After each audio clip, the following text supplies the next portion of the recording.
Before we get started, I really want to thank Bruce for putting this all together, putting the energy and organization into creating this event. Quite remarkable. And also the College of DuPage for having an open mind and having the foresight to just promote the free exchange of ideas, though they might be controversial. I mean, that's what a college is for. So kudos to the College of DuPage as well. I'm going to speak about the pharmacology of psychedelic agents. I'm a pharmacologist by training. And pharmacology is the science of drug action in a nutshell. So we try to understand how drugs do what they do at various levels, from the molecular level to what they do at cells, tissues, and whole persons. And so I'll try to put that perspective on psychedelic agents. And the major psychedelic drugs, which you've heard about already from Bruce and Tom earlier, are listed here. Now, I think as Bruce mentioned, there are well over 300 different agents known. These four represent what are more or less the classical psychedelic agents: LSD, dimethyltryptamine or DMT, psilocybin, and mescaline. Now, the latter three are naturally occurring substances found in hundreds of plants throughout the world, and in fact, especially with DMT, also found in humans. Psilocybin is produced by various mushroom species. Mescaline is produced by several species of cactus. But these latter three have been used for certainly thousands of years in healing and spiritual contexts. LSD is newer. It was discovered in 1938, as you heard Bruce mention earlier. I want to just kind of summarize the effects or some of the features of these agents. These very different chemicals that were on the previous slide produce effects that share they share common features, and that's what this slide indicates. They produce altered sensory perception, and in particular produce a condition called synesthesia.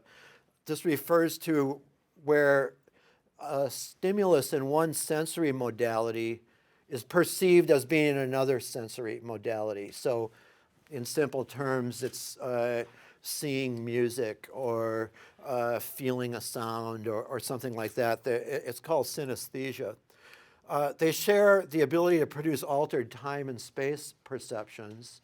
So time can be greatly distorted. A couple of minutes might seem like a couple hours. Changes in space, rooms can feel smaller or larger. Changes in body image and sensations, these all share that. Sometimes persons will report that their bodies feel different, or they feel that they've taken on the persona of an animal or some other change in body image. Mood changes are very common with these agents, and sometimes euphoria is produced, great joyousness. Sometimes sadness or fear can also be produced.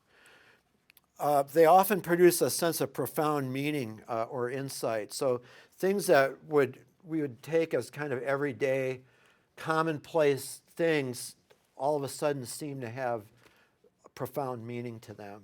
They seem more important than we would normally see them in our normal state of consciousness.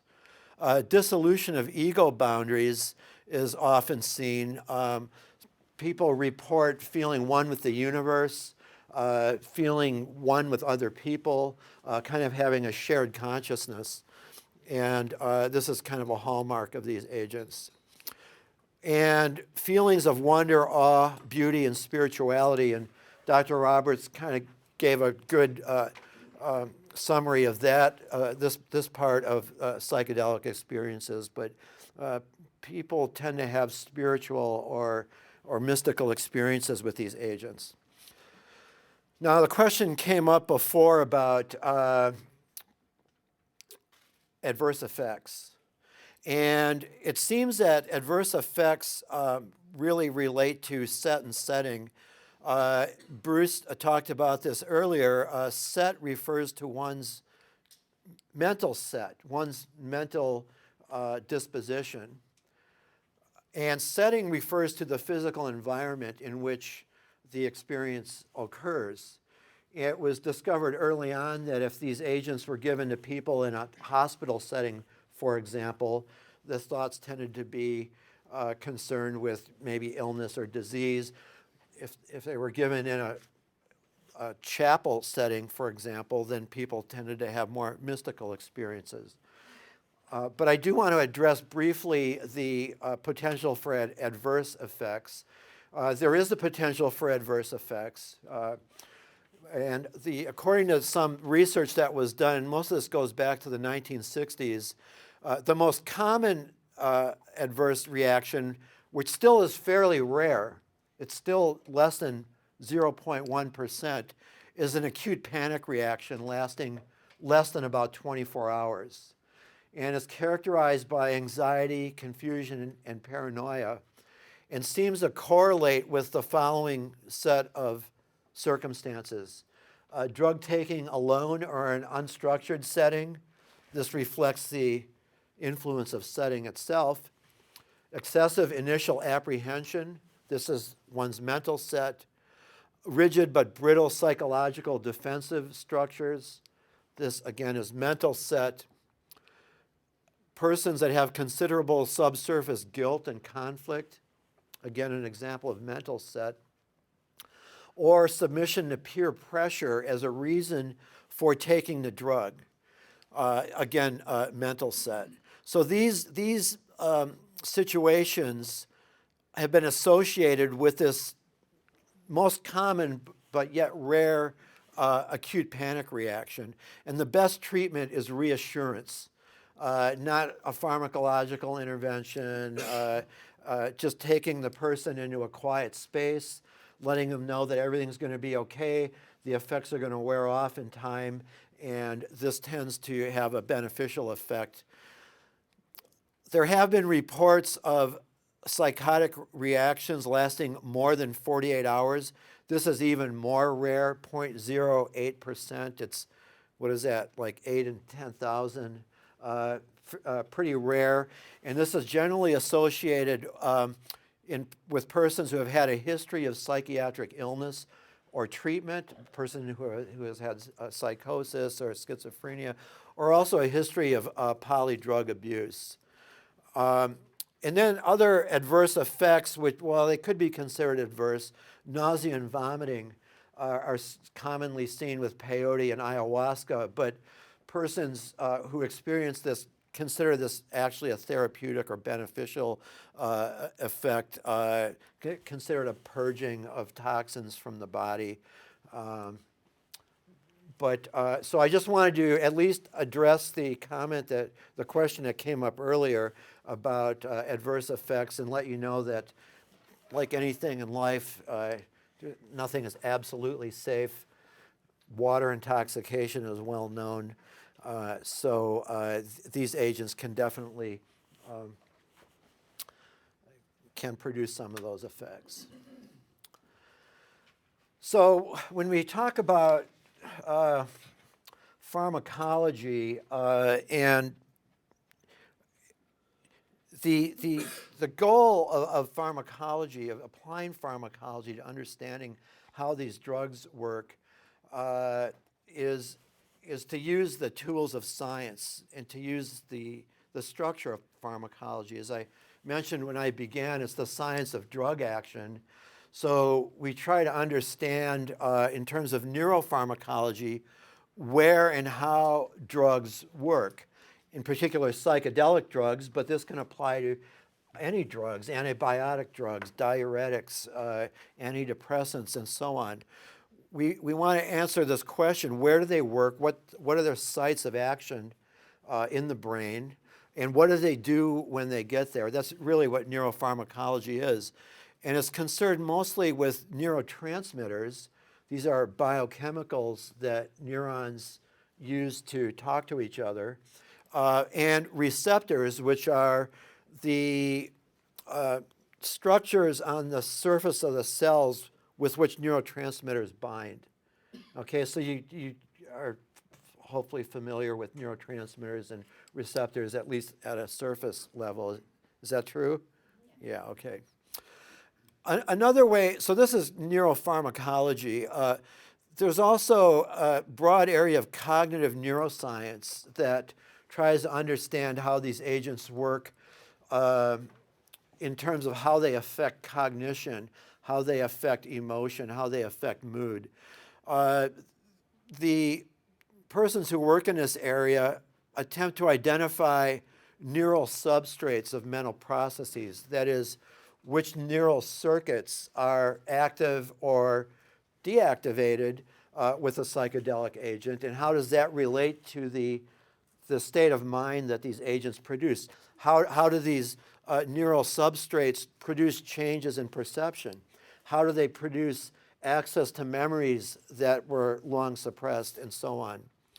And neuropsychology really focuses on behavior, the neural correlates of behavior, and neuroimaging seeks to identify regions of the brain that are, again, active or inactivated under the influence of these agents. And I'll show you a picture a little bit later on of some neuroimaging studies done with psilocybin, and this is actually the study that Bruce referred to earlier, the David Nutt study out of the UK. There's been some recent studies in neurogenetics, which in particular Charles Nichols has done some work with looking at how gene expression is changed following exposure to psychedelic agents. And so this changes in gene expression may underlie any long-term changes due to these agents.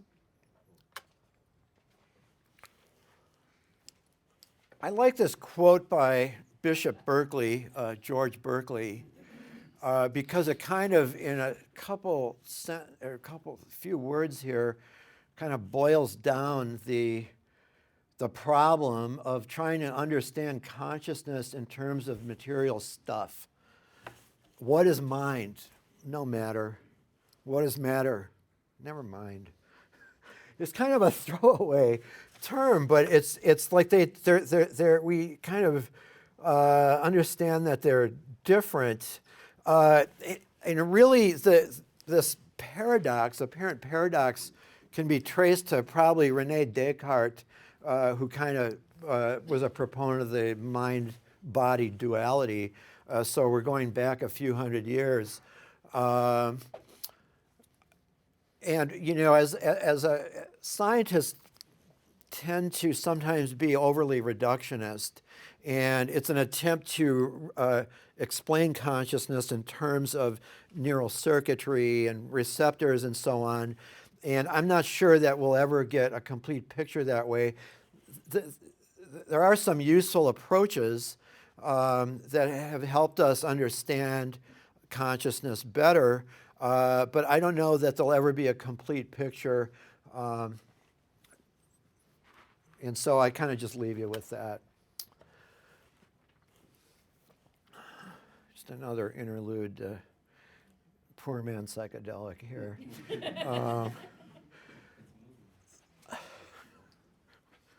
What did you have for lunch? But you know, is matter and mind, are matter and mind related?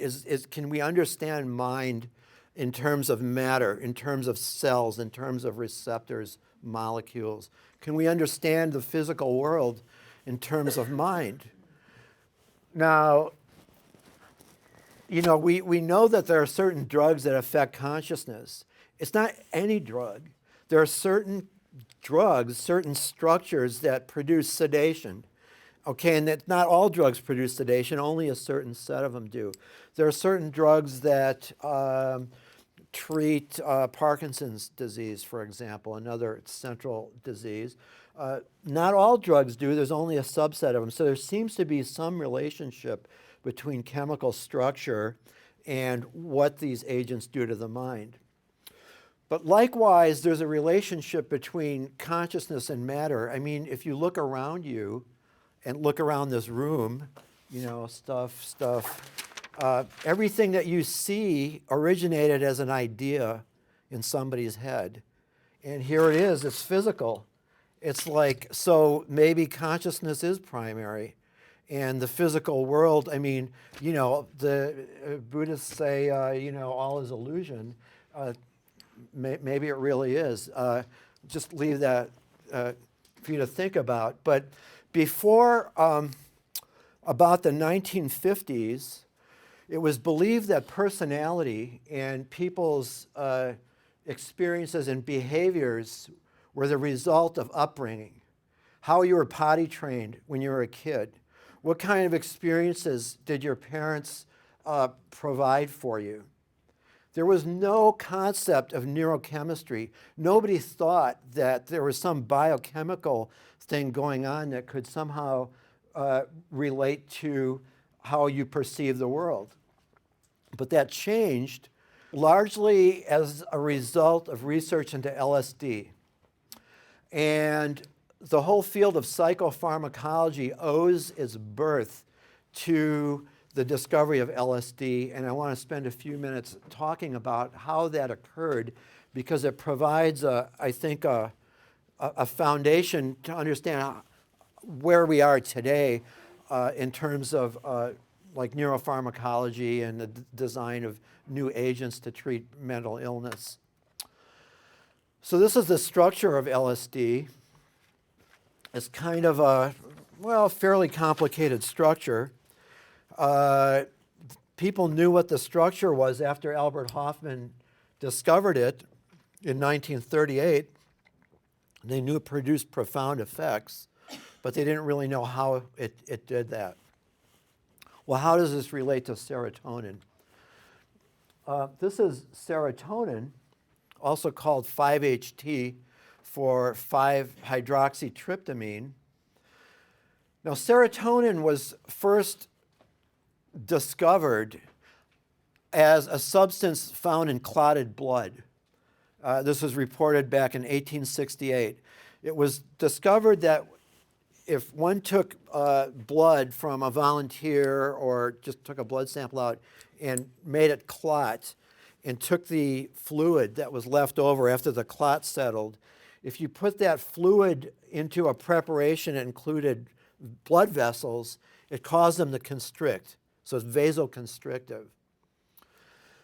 And in fact, they called it vasotonin, was the first name for the substance. They didn't know what the chemical was. They just knew there was something found in clotted blood that wasn't found in unclotted blood that did this.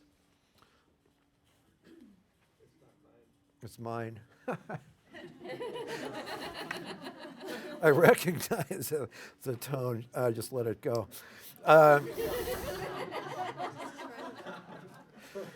So it was discovered that clotted blood could produce vasoconstriction. And now we know that platelets contain huge amounts of serotonin. And in fact, serotonin has what's called a hemostatic property. It stops blood loss. So if you cut yourself, platelets bump up against the exposed tissue. They become activated. They dump out serotonin. So the serotonin produces a local vasoconstriction, which stops the initial blood loss, and then eventually a clot forms. And serotonin itself activates more platelets. Well, we know that now. They didn't know this back then. But the structure was identified by two independent groups, Erspamer in Italy and Betty Page and Rapport in in the late 1940s. So this chemical structure was identified about 80 years later. The pure compound was synthesized and then at Upjohn and Abbott, and then distributed to researchers in the early 1950s. So at this point, nobody had any inkling that serotonin had anything to do with consciousness, but it was mechanistic effects. It caused vasoconstriction. Enter Sir John Henry Gattam, a great British pharmacologist, scientist. He was a knight. And he was doing research in the gut. And he discovered certain substances that we now take for granted, substance P and other substances found in the gut. But he started working with serotonin. He died in 1965, so before really there was this big explosion in the popular use of psychedelics. But he obtained some serotonin from Maurice Rapport, and he wrote this little note to him. Thank you very much indeed for the wonderful present of 25 milligrams of serotonin, which I am very glad to get and think I will be able to use to good purpose. There seems to be something in the extracts of intestine which has much in common with serotonin, and I thought was serotonin, but the material you have sent me seems to show that it is not. I will let you know how I get on. Well, it turns out serotonin is found in the gut. In fact, next to platelets, the enterochromaffin cells in the intestine are loaded with serotonin, and it has major effects on GI motility. And this is how John Gattam came to be interested, because he was studying the gut. And so in fact, this part here is probably wrong. The material you have sent me seems to show that it is not. We now know that, in fact, it is. But at any rate, so John Gattam gets some serotonin that had been synthesized. I congratulate you warmly on having established the presence of this important and active substance in the blood and on having determined its chemical structure. So again, it's at this point, nobody has any idea that it has anything to do with mental state. In the early 1950s, serotonin was discovered to exist in the brain. And this is Betty Twerog, Irving Page, and John Gattam himself over this one-year period discovered that serotonin was present in brain tissue, not just the blood, not just the gut, but it was in the brain. And Betty Twerog actually developed a very sensitive assay, incidentally, just involving like muscle tissue, not muscle the clam, not muscle the tissue. But at any rate, it allowed, so people, once this assay was published, people were looking for serotonin all over the place, and they found it in the brain. John Gattam himself took LSD on 4 occasions. Now, it's well known that Albert Hofmann took it, first accidentally, then intentionally. There was some activity in the late 1940s where this material was given to researchers around the world. And so John Gattam himself took it on 4 occasions, first time in 1953. He reported a feeling of irresponsibility and euphoria, increased awareness of shapes and colors, shimmering of peripheral vision, and a dreamy feeling that sensations did not represent real objects.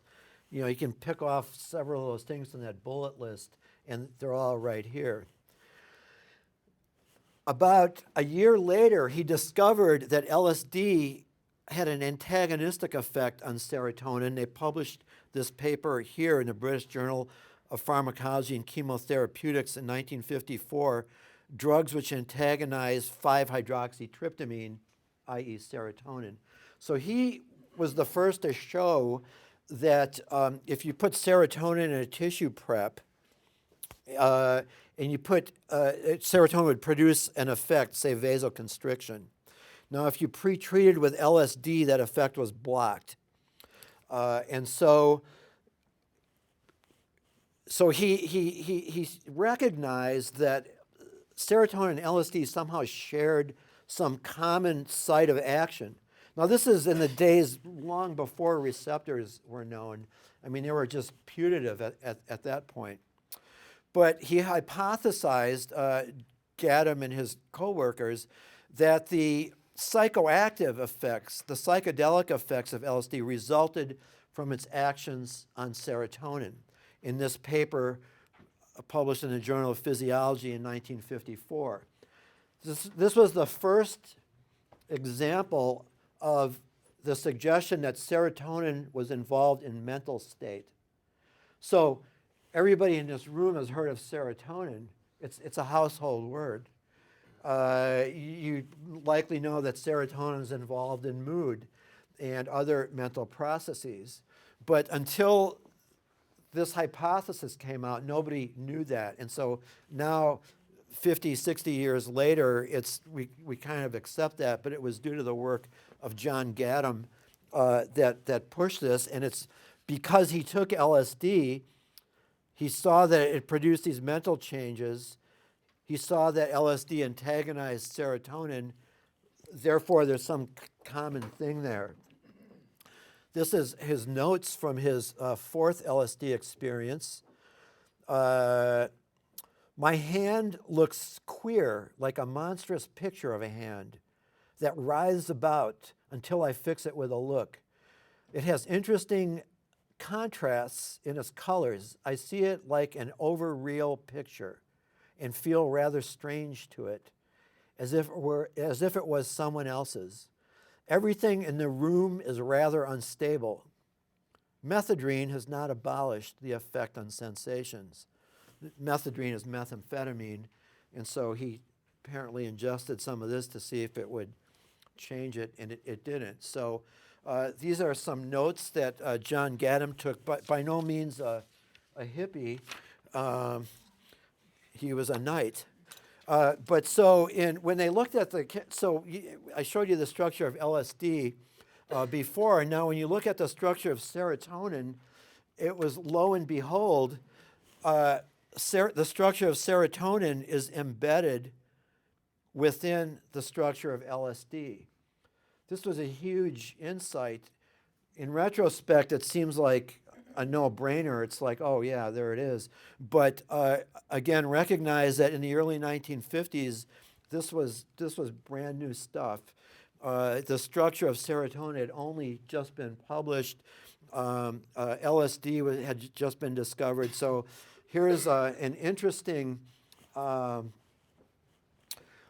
confluence, I guess, of events where the discovery of serotonin and the discovery of LSD came together in a nice way. We now know that serotonin is a very important brain neurotransmitter. This slide shows the major serotonergic pathways in the human brain.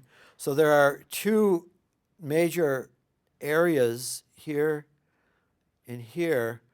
This is the rostral raphe nucleus and the caudal raphe nucleus. There are two of them. These are where the cell bodies exist. And then these neurons send out their axons, their fibers, along these pathways here.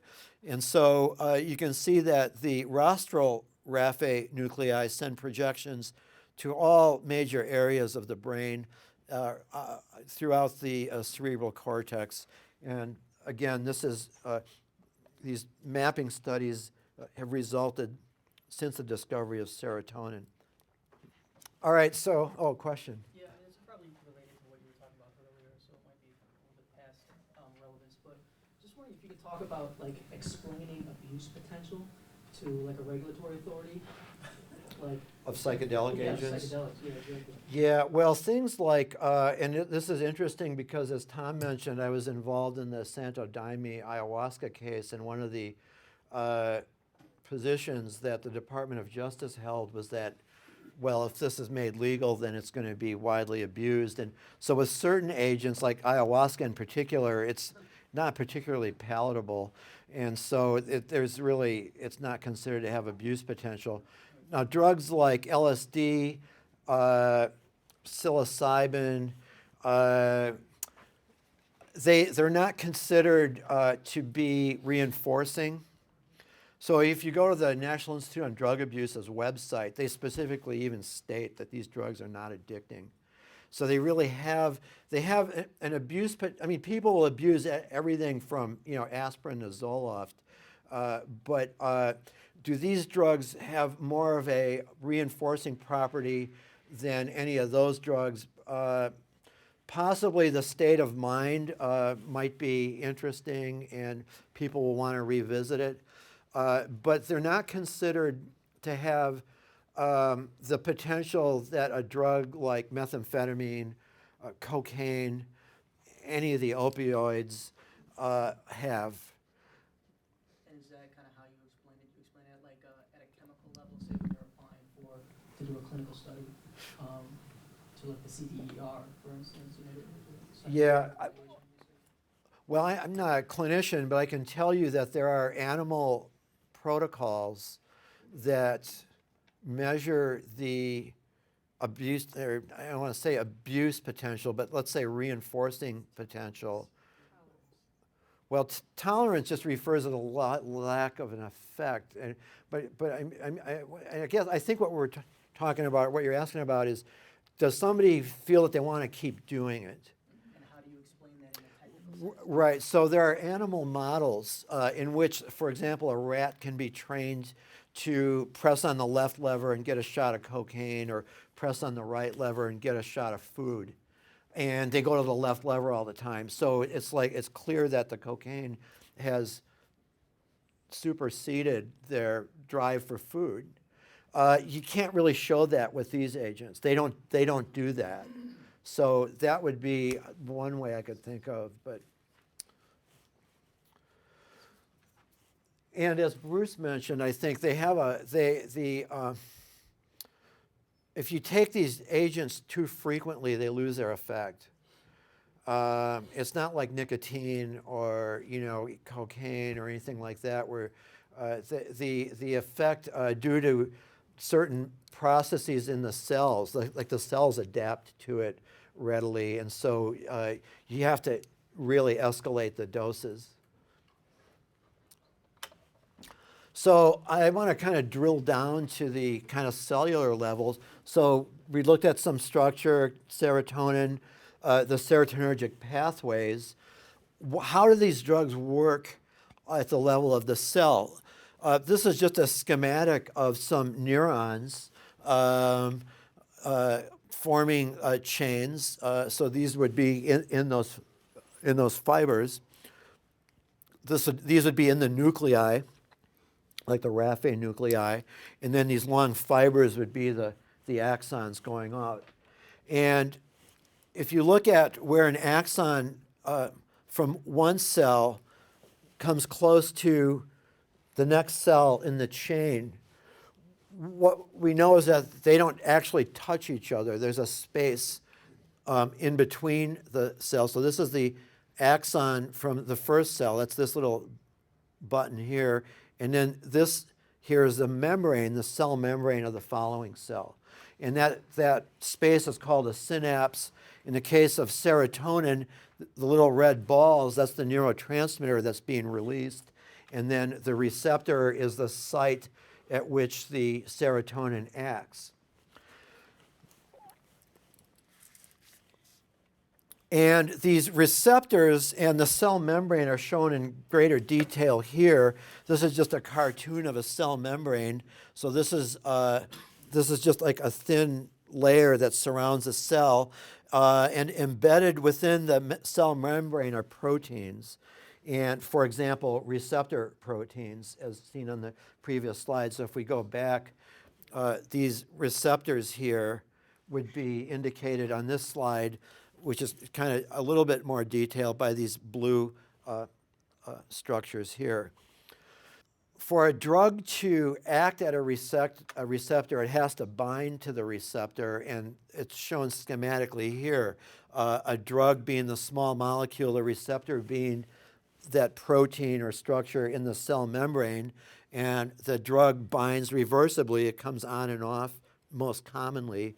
And when the drug is bound to the receptor, a series of biochemical events occurs within the cell that changes how the cell responds. It might make it fire more readily. It might inhibit its ability to fire. It depends on the receptor and on the drug. The receptors that LSD and other psychedelic agents bind to belong to a family of receptors called Gproteincoupled receptors. And I'll show you what that means in a second, but they have a common topology. They all contain 7 transmembrane regions. Okay, what does that mean? So these parallel lines is the cell membrane that I showed you on the previous slide. And the 7 transmembrane regions are these essentially rectangles shown here. You'll see that they're actually cylinders.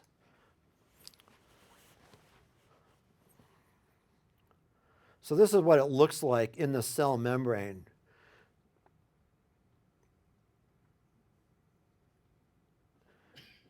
So it's a 3-dimensional pocket to which drugs can bind.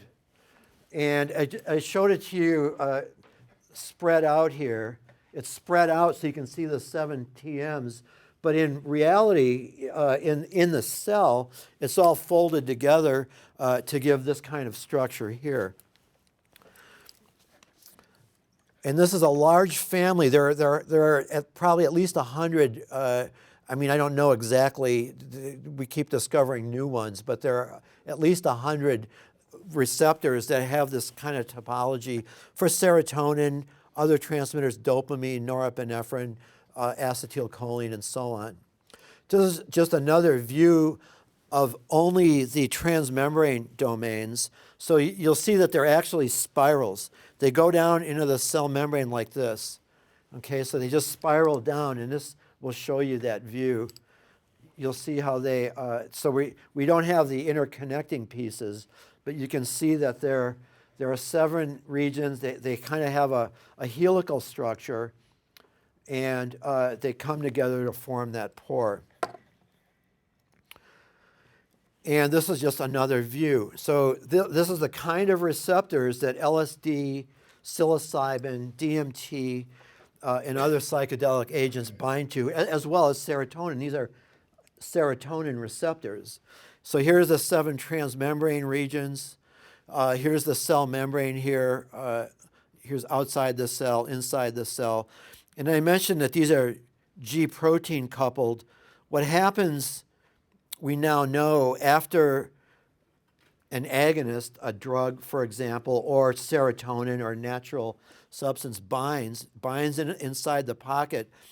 When that occurs, there's a change in conformation of the receptor structure itself. When that change in conformation occurs, it allows it to interact with another molecule called a G protein. Now, when that occurs, changes occur to the G protein. The G protein drifts apart, activates yet a third element, and so on and so on. It's kind of like a Rube Goldberg device. Does anybody know what a Rube Goldberg device is? Yeah, okay. Well, it's the Rube Goldberg device of neurotransmission, and a number of other changes can then occur. Did you have a question? What's conformation?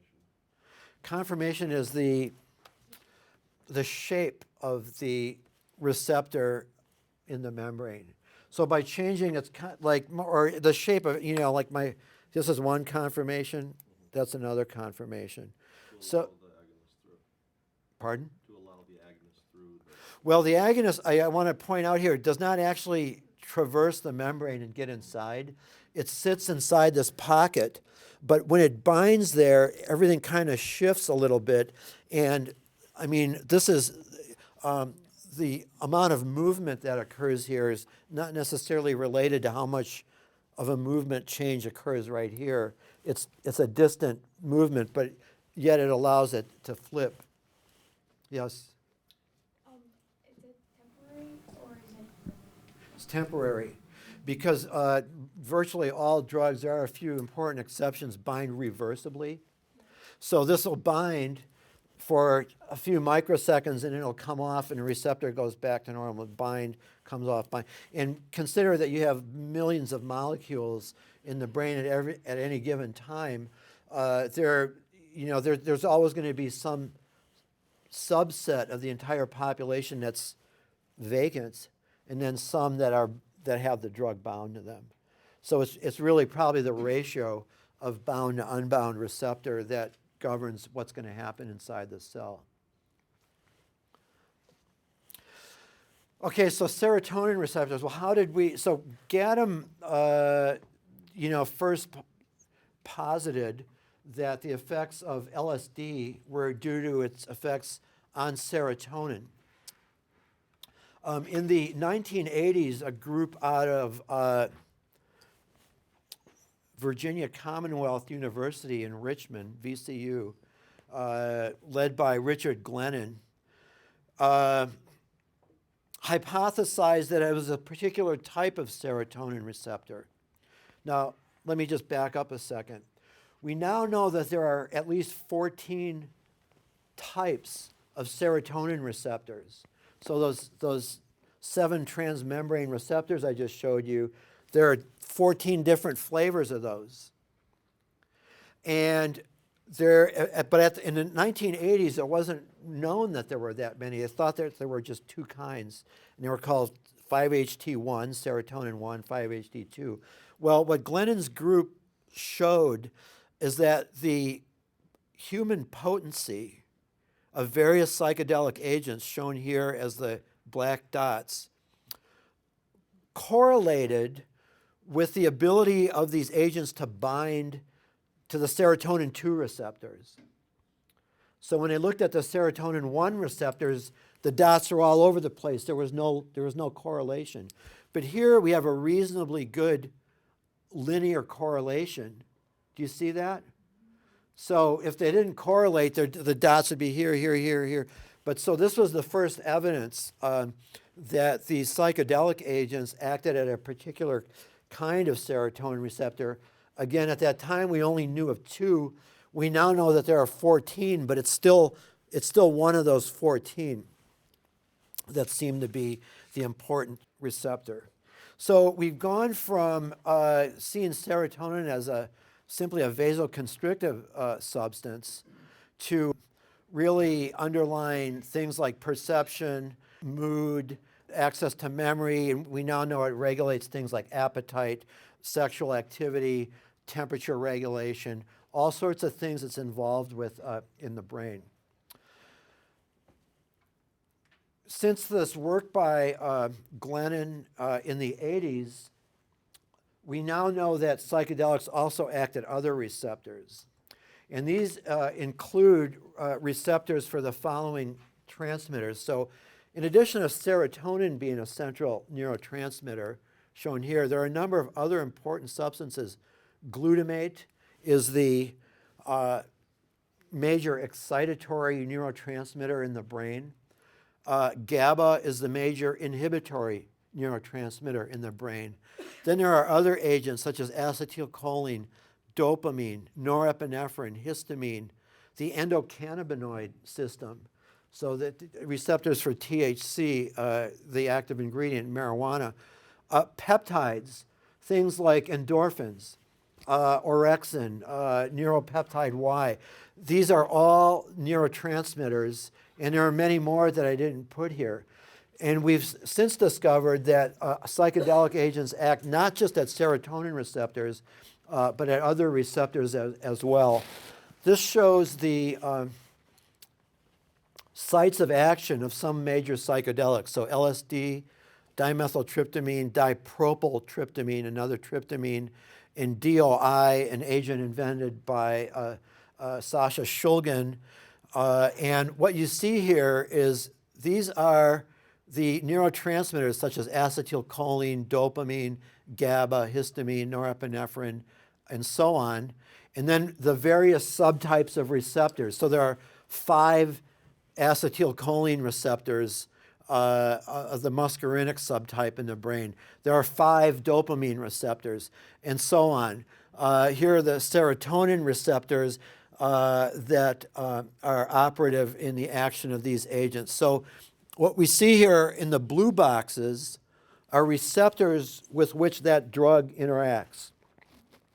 So LSD, yes, it indeed acts at serotonin 2 receptors, but it also acts with virtually all serotonin receptors, with the exception of the 5-HT3 receptor, also all the norepinephrine receptors, histamine H1 receptors, all of the dopamine receptors. So the picture, what I like to call is the single receptor theory, as a nod to the single bullet theory, of hallucinogenic drug action or psychedelic drug action is no longer tenable. Any theory of how these drugs work that doesn't account for their actions at all these other receptors is incomplete, and we're starting to fill in the blocks. The gray boxes, incidentally, are receptors with which the drug does not interact.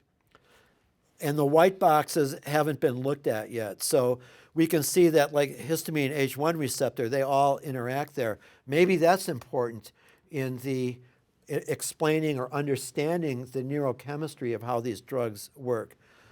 So those are just some receptor binding profiles.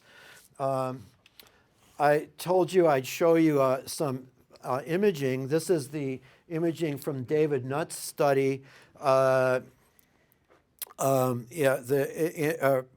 Published just this year, about 6 months ago. So this is a patient on psilocybin, a volunteer, I should say, and these areas that are lit up are actually the areas that have decreased activity, as someone earlier alluded to, that it's a decrease, perhaps a decreased filtering activity. But so psilocybin